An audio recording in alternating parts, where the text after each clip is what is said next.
opening shot.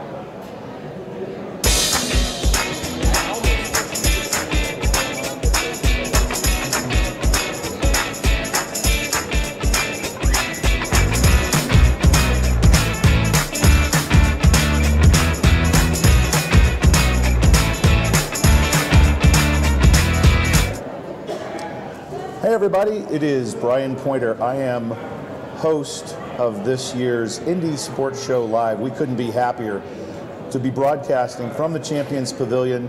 It is an opening Saturday morning. It's hard to believe how many people are already here walking through, and we're in the Travel Cafe. If you've been to the Boat Sport and Travel Show in the past, that's where we are. And stop by and say hello to us. Go to any of the social media channels that you can get, the Boat Sport and Travel Show YouTube and Facebook page, probably the easiest place. Go to the program, see who's going to be on, see who's going to be with us. It is a jam-packed, over 40 different interviews with the pros, with the pro staffers, the vendors, and all of the great people that you come to see at the 65th Annual Ford Boat Sport and Travel Show. As we've already had so much fun today.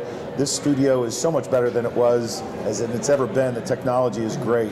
So come out, enjoy some food, grab a seat, and watch as we provide opportunities that maybe wouldn't be able to access if you weren't here at the Boat Sport and Travel Show. Now it's all here for you. As I have been talking, there is a new initiative. It's not a new initiative per se, but there's an emphasis on the 3 R's. And we're going to visit with our guest, Clint Kowalik. It's great to have you. Hi, Brian. You and I have known each other for a long time. Most of the time we're talking on the phone. Yeah. On I can touch you. That's right, you can touch me. The Indiana Outdoor Show, you are the Go Fishing Coordinator for the state of Indiana. Yeah. Tell us about yourself and tell us what you're doing out here at the sports show. Well, excited to be with you and in a tangible kind of way. This is pretty exciting. So yeah, I run the Go Fishing program. It's the DNR Sport Fishing Education Program. And basically my job is to get people fishing in Indiana. And here at the show, I'm here talking about fishing. So there's folks that want a new place to fish near their house, or maybe they're a bluegill angler, they want to try to catch a walleye. So we may say, hey, go to Summit or Brookville, or so we're sharing fishing hot spots. There are, I see some scout leaders out there, so we're trying to recruit them to become crew captains, so then they can bring fishing into their scout pack or troop. So a little bit of everything here. So in the role that you have, you touch a lot of different people, yes. Especially here at the fairgrounds in a different venue with the fishing pond that I know you coordinate. All these initiatives to help bring and recruit, retain, and reactivate. Mm-hmm. What are the 3 R's? What are we going to be talking about? Well, you said them. So the R3 is recruitment, retention, and reactivation of hunters, anglers, trappers, and sport shooters in Indiana and across the nation. Wouldn't it just seems natural? Aren't people coming into the sport? Do we have to go and recruit? We do. So not only do we have a recruitment problem, we have a retention problem. Explain that. What do you mean? So when someone purchases a license and doesn't purchase a license in the next year, we call that churn. They lapse. So they are not participating in the activity again, so we need to reactivate them. And so it's the biggest bang for our buck is retaining. And then if they lapse, we have to reactivate, but we still need to recruit. The state of Indiana is not as rural as it used to be, and is a lot more diverse than it used to be. So more and more people are living in urban areas, and less people are hunting and fishing. So we're trying to bring hunting and fishing opportunities to where the people are in urban areas. I don't know how you can wrangle all of that into one person's job, right? That sounds like you have, what, a staff of 15, 20, 30 people? Oh, sure. Yeah. That is all falls on Clint. So this isn't just an Indiana problem, right? Correct. So there's a national focus to the 3 R's. Sure. So in 2016, the Wildlife Management Institute, WMI, and CAST, the Council for Advancing Hunting and Shooting Sports. A lot of acronyms. Yes, got together and came up with a national R3 plan to recruit, retain, reactivate hunters and sport shooters. So then the fishing side was like, hey, we want in on this too. So RBFF, Recreational Boating. Is there any group any better at creating acronyms than hunters and fishermen we're pretty good outdoor folks? I don't know, we're pretty good. Is there a council or a committee that helps to come up with all those? So I like to spell out my acronyms, okay? So Recreational Boating and Fishing Foundation, as well as Area Aquatic Resource Education Association. And Fish and Wildlife agencies across the country got together and did a similar thing as what CAST and WMI did. And they also worked with WMI to create an angler R3 plan. So we have these two national plans. Into 2016, both of those were official. And these groups wanted us to step the national plan down to the states. So as Fish and Wildlife agencies, our major funding source is the consumers, the hunters, the fishermen, the conservationists. Yes, the license sales is the major source. And this is happening nationally where license sales are going down. So it's a national problem, and of course it's a state problem too. So then we wrote a Division of Fish and Wildlife, Indiana Division of Fish and Wildlife R3 plan, and then we have a hunting, trapping, shooting sports, and an angling part. So it's like step, step, step. How do you know if you're succeeding in all this? That's an excellent question. Evaluation is a big part of that, and that's something that we really haven't done. So back in 1980, we were selling, let me see if I can get this number right, 700,000 fishing licenses. And now we are selling around 450,000. So even though the state is becoming more populated, we're selling less licenses. And on the hunting side, in 1980, 350,000 annual hunting licenses sold, and now 250. And I tell you, last year, and I'm going to blame April because it was the crappiest month ever. April's weather just sucked. But when the weather's not good, people are less likely to want to go fishing and buy that license, so we kind of took a hit. But we can't control everything, Brian.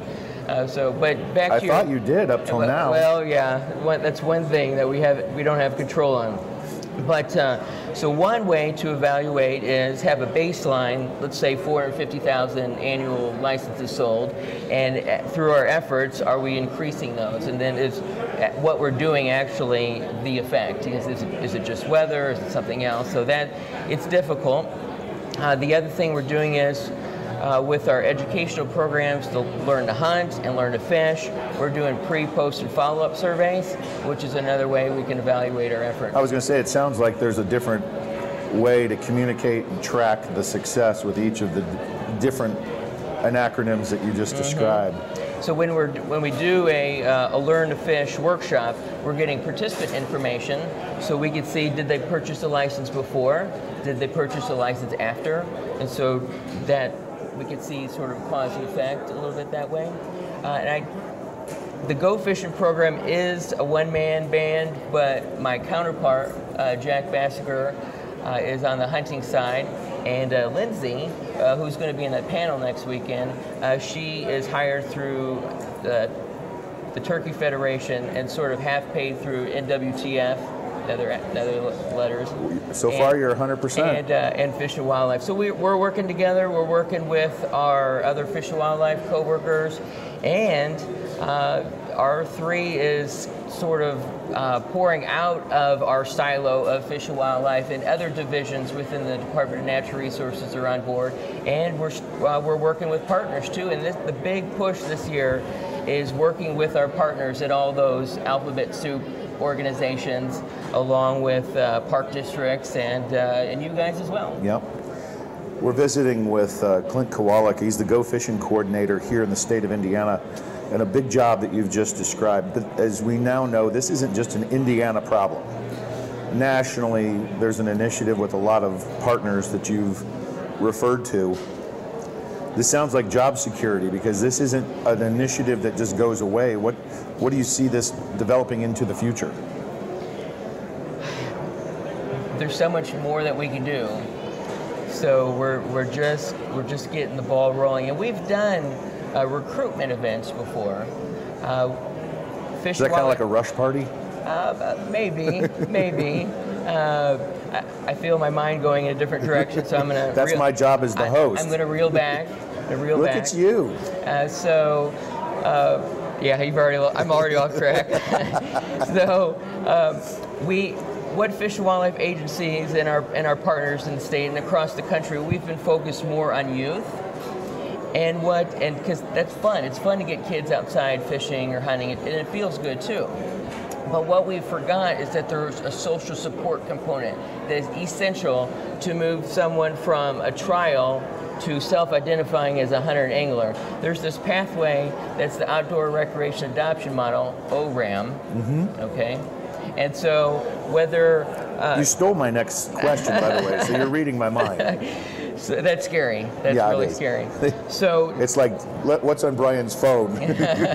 So I don't want to go there. So the pathway is awareness, interest, trial, and we're doing a little bit in those conversations today at the show. You know, so someone that rides a motorcycle, maybe they don't fish, maybe they don't know places to fish in Indiana. Maybe you can put a collapsible fishing pole in your backpack and go across the state and fish. But so there's a little bit of that awareness component, and then we're promoting trials. So hey, you want to fish, but you don't know how. We're going to provide that. And the thing with trial, oftentimes it takes someone more than one time to be able to have enough skills and knowledge to get the confidence to fish on their own. And that's what we've been missing. There's some other ways. I know that the state has provided apprentice licenses for hunting so that you can try it before you buy it, so to speak, a few times. And is the same thing with fishing? Oh, we have 4 free fishing days. Okay, so I love free, I love fishing.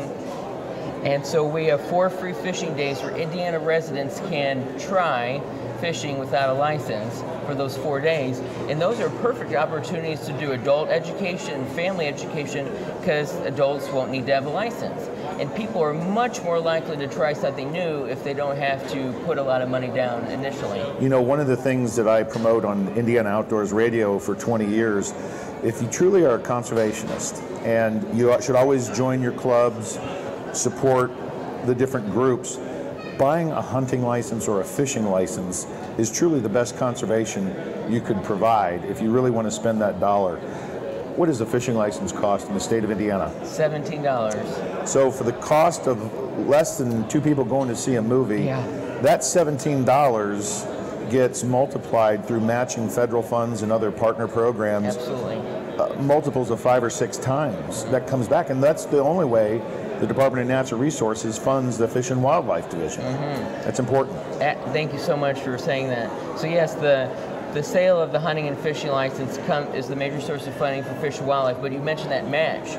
So there's an excise tax on fishing tackle, motorboat fuels, ammunition, firearms. Archery equipment. Yeah, so that the feds, the U.S. Fish and Wildlife Service, they distribute those sport fish funds, those wildlife, the WISFR, the Wildlife and Sport Fish Funds, whatever. We're going to have a quiz at the end of this for those that are watching on Indy Sports Show Live, all the acronyms. You have to get them all right. And so depending on how many license holders are in that state, we get that share of the pot that is held by the Fed. So is there anything that I haven't asked you that you'd like to share in the short time that we have left about the 3 R's or about what you do as the Go Fishing Coordinator for the state?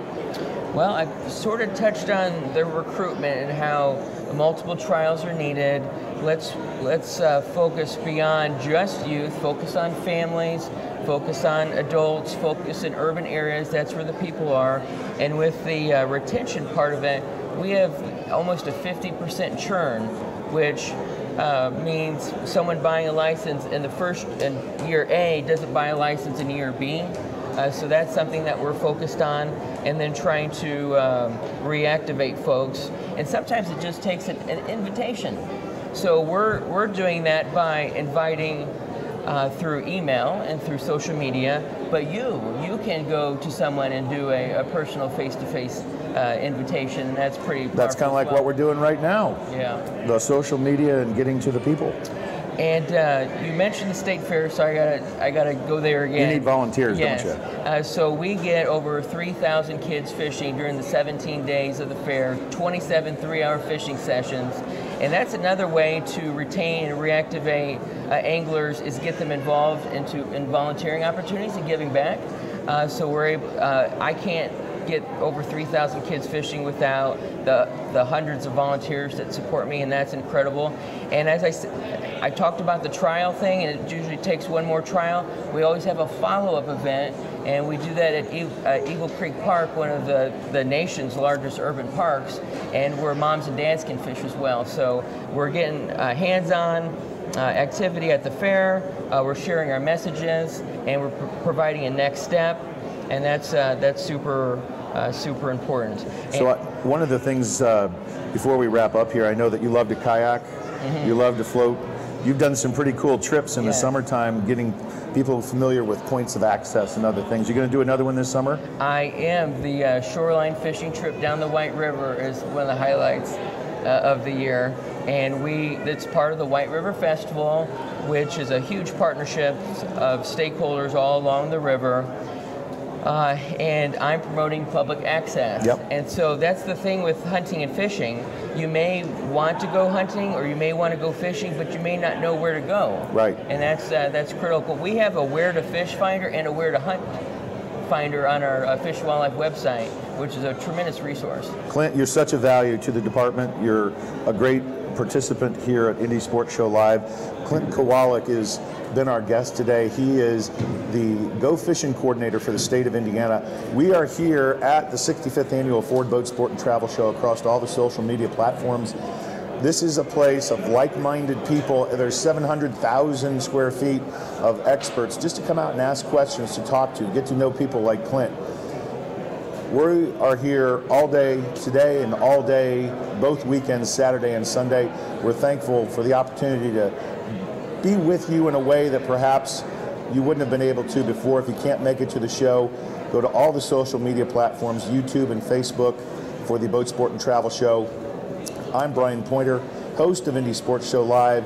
Don't go anywhere, because we've got just a few minutes before our next segment. Stay tuned. All right. Awesome.